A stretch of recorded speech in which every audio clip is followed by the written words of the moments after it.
ଖାଇବା ସବୁଠୁ ଖରାପ। ଆଳୁଟା ଏଡ଼େ ଏଡ଼େ ତେଳା ଆଳୁ ବାହାରୁଛି ଖାଇହେଉନି। ପାମ୍ପଡ଼ ଭଲରେ ଛଣା ହେଇନି। ଡାଲି ଖାଲି ପାଣିଆ ଆଉ ଭାତ ପୁରା ଟାଣ ଯେ ଖାଇ ହେଉନି। ଏଠି ଦେଖନ୍ତୁ ଆଳୁ କିଏ ଭଳିଆ ମାରିଦେଲେ ଆପଣଙ୍କର ମୁଣ୍ଡ ଫାଟିଯିବ। ଆପଣ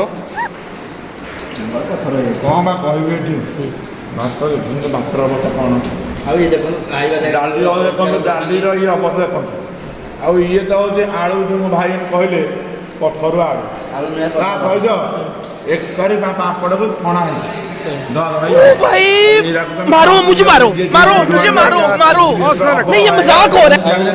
ଅପରିଷ୍କାର ଏତେ ହାଇଜିନ୍ ନାହିଁ। ଆମେ ଆଗାମୀ ଭବିଷ୍ୟତ ଏଇଆ ହେଉଛି ପାତ୍ର। ଆଜି ମେନୁରେ କ'ଣ କ'ଣ ଆଇଟମ୍ ଥିଲା ଆଜି କୁହନ୍ତୁ? ଭାତ ଡାଲି ଆଳୁ ଭର୍ତ୍ତା ପାମ୍ପଡ଼। କିନ୍ତୁ ଆଳୁ ଭର୍ତ୍ତା ନୁହଁ ଆଳୁ ବୋଲ୍ଟର। କ'ଣ ଏଇଟା? ଆଳୁ ବୋଲ୍ଟର ଖାଲି ଆଳୁ ବୋଲ୍ଟର ନଟ୍ ଆଳୁ ଭର୍ତ୍ତା ଏଠୁରେ ପେଲ। ଏବେ ଦେଖିବା ଗୋଟେ ୟୁଜି ପିଲାଙ୍କର ମାନେ କେମିତି ଦେଖିବା ଭାଇ କେମିତି କ'ଣ ଖାଇବା ହେଇଛି? ଭଲ ହେଇଛି। ପାମ୍ପଡ଼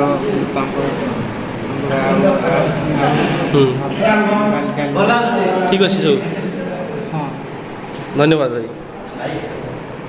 ଦେଖିବା ଜଣେ ପିଜିର ସେକେଣ୍ଡ ଇୟର ସିନିୟର ଭାଇ ଜଣେ ସେମାନେ ଡାଲି ଖାଇନାହାନ୍ତି ଏପର୍ଯ୍ୟନ୍ତ। ଡାଲି ପୁରା ଫୁଲ୍ ହେଇକି ଅଛି। ତ କ'ଣ କହିବେ ଦେଖା ତ ଡାଲିରେ କୁହନ୍ତୁ ଡାଲି କ'ଣ ଆପଣ କ'ଣ ପାଇଁ ଡାଲିଟା ଖାଉନାହାନ୍ତି? କୁହରେ କ'ଣ ଲାଜ ଲାଗୁଛି ସୋସିଆଲ ମିଡ଼ିଆକୁ ଆସିବାକୁ? ଦେଖିପାରୁଥିବେ ଭାଇ ମାନେ ଆକ୍ଚୁଆଲି ତାଙ୍କୁ ଡାଲି ବି ମାନେ ବିଲକୁଲ ଭଲ ଲାଗୁନି। ତ ସେଥିପାଇଁ ଛୁଇଁ ବି ପାରୁନାହାନ୍ତି ସେ ଡାଲି। ସିଏ ଭାରି ଲାଜକୁଳିଆ ପିଲାଟିଏ ହେଲା। ସେଥିପାଇଁ ସେ କହିପାରୁନାହାନ୍ତି। ତାଙ୍କ ଦ୍ୱାରା ମୁଁ କହିଦେଉଛି ଯେ କାଳେ ସେ କହିଲେ କଣ୍ଟ୍ରୋଭର୍ସି ତାଙ୍କର ହେଇଯିବ ଯେ ସେ କହୁନାହାନ୍ତି।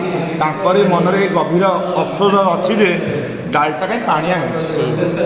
ତାଙ୍କର ସେଇ କୋଶ୍ଚିନ୍କୁ ଦେଖନ୍ତୁ ଥରେ ଡାଲି ଖାଲି ପୋଖରୀ ଗାତ ସେଥିରେ ମାଛ ମିଳିବ ବା ମାଛ